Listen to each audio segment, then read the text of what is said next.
Tarım ve Orman Bakanı Sayın Bekir Pakdemirli şu anda Aydın'da. Birazdan makam arabası geçecek şuradan. He, video alıyorum. He? Tamam. Video alıyorum da abi. Video alıyorum da.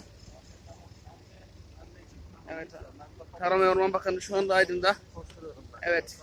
Geçecek şu anda.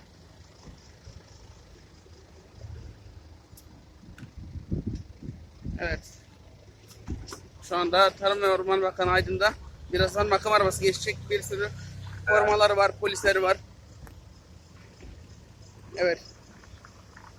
Korumaları bak. Şu Volkswagen makam arabası. Sayın Bakanım. Gitti. Oh, maşallah maşallah.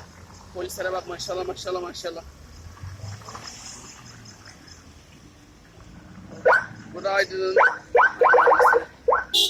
maşallah. Of of of. Maşallah subhanallah. Bu kadar koruma polisi. Maşallah subhanallah.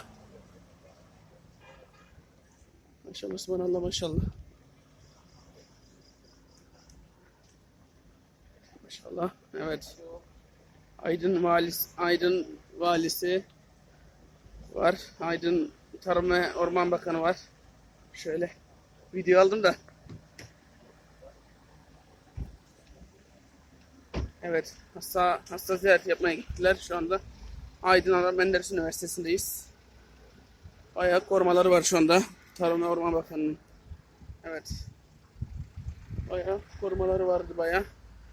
Yoğun güvenlik önlemleri var. Şu anda hepsi gittiler.